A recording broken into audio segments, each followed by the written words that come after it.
supaya iman kita bertumbuh. Bagaimana kita bertumbuh di gereja itu, sedangkan kehidupan kita ada perselisihan, ada iri hati. Bagaimana iman kita mau bertumbuh? Amin. Amin. Jadi secara pribadi kita harus kedua, supaya apa? Iman kita bisa bertumbuh di gereja itu. Haleluya. Haleluya. Bagaimana kita mau ibadah, sedangkan di sebelah dengan sebelah ini belum berdamai? Kita tidak bisa datang dengan hati yang sebenarnya menyimpan dendam. Amin. Kita tidak bisa datang dengan hati kita yang menyimpan akar pahit. Bagaimana kehidupan kita mau diselesaikan di jemaat itu? Amin. Kalau sudah ada masalah di jemaat itu, baru gembala cuma dulu lihat bagaimana ada penyelesaiannya. Amin. Amin. Puji Tuhan, mari kita belajar di mana untuk merendahkan diri supaya kita diangkat oleh Tuhan. Saya mengajak Bapak Ibu jemaat, mari kita buka bersama-sama di dalam Injil Lukas pasal 9. Injil Lukas pasal 18 ayat 9 sampai ayat yang ke-14. Karena kita lihat hari ini ada banyak orang Kristen, ya. Mereka sudah mengerti bagaimana hidup mereka sebagai pelayan Tuhan, sebagai anak Tuhan, sebagai pendeta penginjil, tapi kehidupan mereka tidak mau merendahkan diri di hadapan Tuhan. Amin. Dalam Injil Lukas pasal 18 ayat 9 sampai ayat yang ke-14 dengan judul perikop perumpamaan tentang orang Farisi dengan pemungut cukai. Di mana ada dua bagian yang saya mau sampaikan buat kita, yaitu kesombongan secara rohani dan kesombongan secara jasmani. Haleluya. Puji Tuhan. Kalau sudah dapat, saya mengajak Bapak Ibu jemaat kita semua bangkit berdiri. Dan kita akan baca satu orang satu ayat. Saya akan membaca judul perikopnya dan kita akan mulai dari ayat 9 sampai ayat yang ke-14. Mama, siapkan firman dulu atau Mama? Lukas Pasal 18 ayat 9. ayat 9 sampai ayatnya yang ke-14. Ya, kita tunggu Mama dulu. Kita tunggukan, baru kita akan baca satu orang satu ayat. Dan barang siapa merendahkan diri, dia akan ditinggikan. Puji Tuhan, dipersilakan dulu kembali. Bapak Ibu tanggung jawab dengan firman. Haleluya. Perumpamaan tentang orang Farisi dan dengan pemungut cukai. Dan kepada beberapa orang yang menganggap dirinya benar dan memandang rendah semua orang lain, Yesus mengatakan perumpamaan ini. Ada dua orang pergi ke bait Allah untuk berdoa. Yang seorang adalah Farisi, yang lain pemungut cukai. Orang Farisi itu berdiri dan berdoa dalam hatinya, begini ya Allah, aku mengucap syukur kepadamu, karena aku tidak sama seperti semua orang lain. Bukan perampok, bukan orang lain, bukan pesina, bukan juga seperti pemungut cukai ini. Aku berpuasa 2 kali seminggu. Aku memberikan 1/10 dari segala penghasilanku. Tetapi pemungut cukai itu berdiri jauh, bahkan ia tidak berani menegakkan ke langit, melainkan ia memukul diri dan berkata, ya Allah, kasihlah aku orang berdosa ini. Aku berkata kepadamu, orang ini pulang ke rumahnya sebagai orang yang dibenarkan Allah, dan orang lain itu tidak. Sebab barang siapa meninggikan diri, ia akan direndahkan, dan barang siapa merendahkan diri, ia akan ditinggikan. Puji Tuhan, Bapak Ibu yang diberkati Tuhan, bahwa dua orang yang datang ke rumah Tuhan, yang satu berdoa kepada Tuhan begini, Tuhan, saya tidak seperti orang lain atau semua orang di tempat ini. Jadi sebagai anak-anak Tuhan, kita belajar dari pemungut cukai ini. Bagaimana sebelum dia masuk ke rumah Tuhan, dia berdoa lebih dulu, Tuhan, kasihlah aku orang berdosa ini. Jadi sebelum kita menaikkan pergumulan kita, permohonan kita kepada Tuhan, kita mengaku lebih dulu dosa kita kepada Tuhan. Amin. Amin. Bapak Ibu yang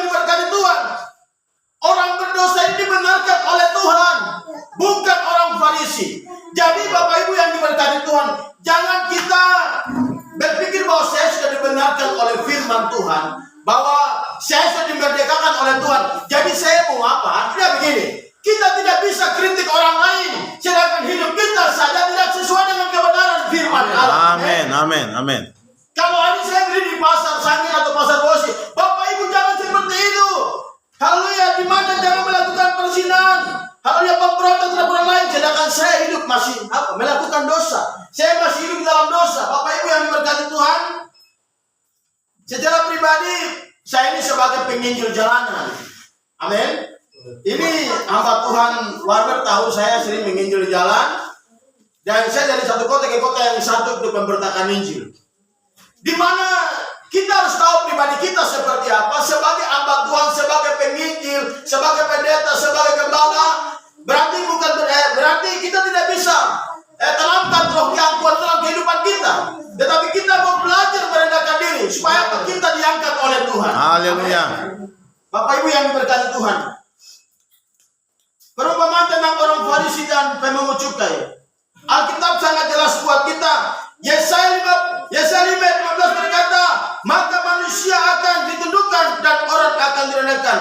Yang orang-orang sombong akan direndahkan. Jadi orang-orang sombong itu akan direndahkan oleh Tuhan. Pemungut cukai itu datang dan berdoa kepada Tuhan, Tuhan kasihanilah aku orang berdosa ini. Jadi kita berdoa kepada Tuhan, kita lebih dulu memohon ampun kepada Tuhan. Orang Farisi bilang begini, dalam satu minggu saya puasa 2 kali. Dia rajin memberikan perpuluhan, tetapi Allah tidak mengendaki perpuluhannya.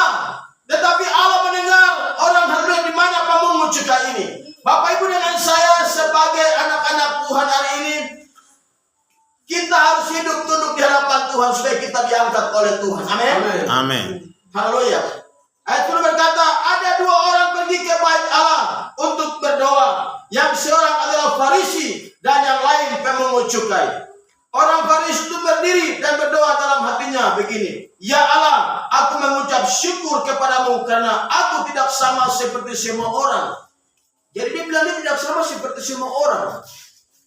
Kalau hari saya bilang, Bapak Ibu saya tidak sama seperti kamu, saya suci, kan tidak mungkin saudara. Allah mengenal setiap hati Bapak Ibu dengan saya tadi. Allah mengenal setiap kehidupan kita. Apapun yang kita kerjakan hari ini, mata Tuhan akan terus mengawasi Bapak Ibu dengan saya. Amin. Mungkin hari saya berkhotbah di sini, tapi sebentar luar saya melakukan hal yang sebenarnya Tuhan larang. Maka itu kalau hari ini Bapak Ibu dengan saya kita berdoa kepada Tuhan, kita mengangkat hati kita di hadapan Tuhan. Tuhan kasihlah hati orang berdosa. Sebab apa? Kita manusia tidak terlepas dari kesalahan. Kita manusia tidak bisa terlepas dari dosa. Sebab apa? Dosa datang untuk apa? Untuk menghancurkan setiap kehidupan kita. Bapak Ibu Saudara, bahkan saya pribadi. Ayat 11 dan 12 berkata, orang Farisi itu berdiri dan berdoa dalam hatinya begini, ya Allah, aku mengucap syukur kepadamu karena aku tidak sama seperti semua orang lain. Bukan perampok, bukan orang zalim, bukan penzina, dan juga seperti pemungut cukai ini. Dan dia berdoa dan di sebelahnya ada pemungut cukai. Berarti dia singgung. Dia singgung pemungut cukai yang di sebelah dia. Bapak Ibu yang diberkati Tuhan, Alkitab bilang begini, berbahagialah mereka yang datang membawa apa? Kabar sukacita, kabar baik buat semua orang. Kita tidak bisa, kita tidak bisa, haleluya, menghujat orang lain atau kita di mana? Saya kembali ya, maaf. Orang Farisi itu berkata dalam hatinya, dia tidak sama seperti orang lain. Bapak Ibu dengan saya, apa yang sudah Tuhan tanamkan dalam kehidupan kita, kita sudah mengalami pertobatan. Amin. Berarti kita harus merendahkan diri. Semakin hari kita berdoa dan kita minta ampun di hadapan Tuhan. Amin. Sebab di mana firman Tuhan berkata di dalam 1 Timotius pasal 3 ayat 6 dan 7 berkata, janganlah ia seorang yang baru bertobat, Amin. agar ia jangan menjadi sombong dan kena hukuman iblis. Hendaklah ia juga mempunyai nama baik di luar jemaat, agar jangan digugat orang dan jatuh ke dalam jerat iblis. Amin. Amin. Kita anak-anak Tuhan ini paling cepat kita kena jerat iblis. Kenapa? Iblis datang mencuri, membunuh, dan membinasakan. Amin. Tetapi Bapak Ibu dengan saya, kita tetap ada di dalam kebenaran. Coba Bapak, kalau kita tetap ada dalam kebenaran, kita terus akan diawasi oleh Tuhan. Kita belajar untuk merendahkan diri di hadapan Tuhan. Kita belajar untuk mengaku dosa di hadapan Tuhan. Ya. Supaya apa? Kehidupan kita diangkat oleh Tuhan. Amin. Amin. Kesaksian dalam kesaksian luar biasa. Amin. Amin. Sebab tadi Ibu Kekasih bilang apa? Anak cucu bahkan semua diberkati Tuhan. Kita tidak terlepas dari firman Tuhan Yeremia 17 ayat 7, diberkatilah orang yang mengandalkan Tuhan dan menaruh harapan kepada Tuhan. Bapak Ibu dengan saya, kita taruh harapan kita kepada Tuhan, maka kehidupan kita diangkat oleh Tuhan. Amin. Amin. Kehidupan kita akan semakin diangkat oleh Tuhan.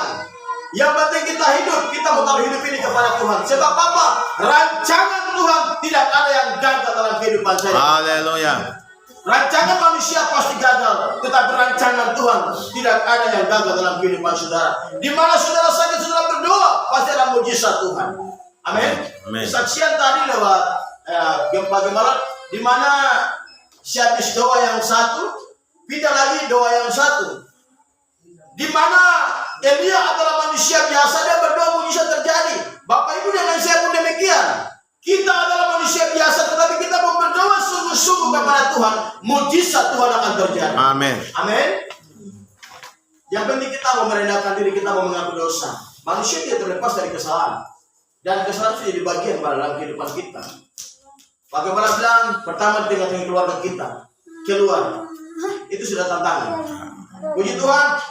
Saya akan terus lanjut firman Tuhan di ayat yang ke-12.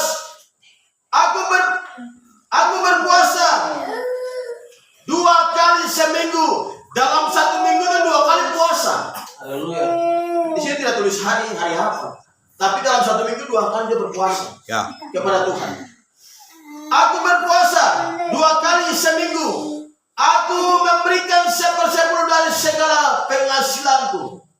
Tetapi memang cukai itu berdiri jauh-jauh, bahkan ia tidak berani menegakkan ke langit, melainkan ia memukul diri dan berkata, Ya Allah, kasihanilah aku orang berdosa ini. Amin. Amin. Jadi kita hidup banyak merendahkan diri di hadapan Tuhan, maka Tuhan akan memberkati hidup kita. Puji Tuhan. Bapak Ibu yang diberkati Tuhan, sebab kita lihat baik-baik dalam Yakobus pasal 4 yang berkata, tetapi kasih karunia yang dianugerahkannya kepada kita lebih besar daripada itu. Karena itu ia katakan, Allah menentang orang yang congkak, tetapi mengasihi orang yang rendah hati. Amin. Jadi Allah menentang orang yang congkak, tinggi hati, tetapi Allah mengasihi orang yang merendahkan diri. Amin. Jadi Tuhan mengasihi kita yang merendahkan diri. Kalau hari kita sudah mengerti, kita sudah mengalami pemulihan, bukan berarti kita mau sombong di hadapan Tuhan, tetapi kita belajar untuk merendahkan diri. Saya kemarin bersaksi buat anak-anak siring yang ada di Pasar Osi di Pangkalan. Saya bilang bahwa ada 2 orang yang tergantung di atas kayu salib itu. Itu bukan orang yang tiap hari beribadah kepada Tuhan. Alkitab bilang itu penjahat atau perampok. Yang satu sudah kenal dia, itu Yesus, tetapi di atas kayu salib dia terus masih menghujat Yesus dan berkata, Yesus selamatkanlah kami. Tapi yang satu berkata, apakah engkau tidak takut kepadanya? Sebenarnya saya Bapak Ibu yang harus menerima hukuman itu. Amin. Amin. Amin. Dan dia berkata kepada Yesus, Yesus, ingatlah aku, Yesus, kalau engkau datang sebagai Raja. Yesus sudah bilang, besok hari ini aku bersama-sama dengan aku dalam Firdaus. Baik. Yang sudah Allah siapkan buat saya bahkan saudara. Amin. Yang penting kita datang kepada Tuhan. Kita tahu bahwa kita tidak terlepas dari dosa. Kita harus menyesali perbuatan kita yang kita lakukan selama kita hidup di dalam dunia. Pada saat mereka mendengar kesatuan yang saya sampaikan kepada mereka, mereka rasa terharu. Haleluya. Dan saya kasih satu lagi firman Tuhan kepada mereka. Saya bilang, lihat bahwa ada seorang perempuan pelacur yang dulu di bawah kaki Yesus. Dia meminyaki kepala Yesus dan dia menyeka dengan rambutnya, menandakan bahwa perempuan itu merendahkan diri di kaki Tuhan. Dan dia mengaku, Tuhan, ini saya tidak layak di hadapan Engkau Tuhan. Kiranya Tuhan layakkan saya supaya apa? surga itu menjadi bagian dalam kehidupan. Amin. Perempuan itu dimenangkan oleh Tuhan. Saya berkata-kata kepada mereka dan mereka rasa terharu. Saya percaya Bapak Ibu dengan saya, dengan kesaksian kita belajar merendahkan diri. Saya percaya banyak jiwa kita selamatkan untuk Tuhan. Amin. Oh. Bahwa hari ini saya percaya pesan-pesan Tuhan yang saya sampaikan buat Bapak Ibu jemaat di tempat ini tidak begitu panjang, tapi saya percaya memberkati hidup saudara. Sebab dalam 1 Korintus pasal 13 ayat 4 berkata, kasih itu sabar, kasih itu murah hati, ia tidak cemburu, ia tidak memegahkan diri dan tidak sombong. Amin. Kasih itu tidak sombong. Kalau kita belajar kasih, berarti kehidupan kita dalam pribadi kita secara khusus itu tidak ada kesombongan. Amin. Kenapa kesombongan itu mendatangkan kehancuran buat saya dengan saudara? Amsal pasal 18 ayat 12 berkata, tinggi hati mendahulukan kehancuran, tetapi kerendahan hati mendahului kehormatan. Amin. Haleluya. Jadi kita semakin merendahkan diri, maka kita akan diangkat oleh Tuhan. Banyak orang akan menghargai kita, menghormati kita. Amin. Kita ada tempat pekerjaan kita, orang akan hormat kita. Orang dia bilang dan akan siowi kita. Amin. Dia akan menghormati kita. Mereka menghormati kita karena apa? Di dalam kita ada Kristus. Amin. Amin. Di dalam kita ada Kristus Yesus. Maka kita dihargai, kita dihormati oleh siapapun dia. Yang penting kita hidup mau merendahkan diri di hadapan Tuhan. Saya kira firman Tuhan yang begitu singkat, padat dan jelas memberkati hidup kita. Amin. Saya kembalikan kepada Bapak Gembala. Saya khotbah tidak panjang. Khotbah singkat-singkat saja untuk menguatkan iman kepercayaan kita. Kali saya punya posisi itu paling khotbah paling lama itu cuma 10 menit. Itu khotbah yang paling lama. Haleluya. Haleluya. Puji nama Tuhan. Saya kira percaya bahwa firman Tuhan yang begitu luar biasa mengajarkan kita supaya dalam melayani Tuhan jangan sampai kita merasa lebih hebat dari yang lain. Oh, haleluya. Jangan kita merasa paling pintar daripada lain. Ya. Kita tidak boleh berpenampilan sebagai hamba Tuhan saja, tetapi harus hidup seperti seorang hamba Tuhan. Amin. Ya. Itu adalah tujuan daripada kebenaran firman Tuhan. Bagaimana kita melihat apa yang terjadi ketika Tuhan memutuskan sesuatu di antara dua orang yang berdoa. Tuhan memilih orang yang berdoa dengan penuh kerendahan hati. Haleluya. Begitu mari kita belajar, ini adalah sebuah kunci supaya doa kita dikabulkan adalah menyadari diri kita. Seberapa jauh hidup kita daripada Tuhan. Seberapa buruknya hidup kita di hadapan Tuhan. Kita mau melihat semuanya itu untuk memperbaharui. Kita perbaharui hidup kita. Sesuai dengan firman Tuhan yang begitu luar biasa. Saya kira percaya bahwa kita semua telah diberkati oleh firman. Menjadi pelajaran, menjadi ingatan. Itu adalah tujuan daripada firman Tuhan. Selalu datang untuk memperbaharui hidup kita. Buat hidup kita menjadi baru. Yang tadinya hidup berantakan, firman Tuhan datang memurnikan, menyucikan, membersihkan. Haleluya, haleluya. Yesus memberkati kita semua.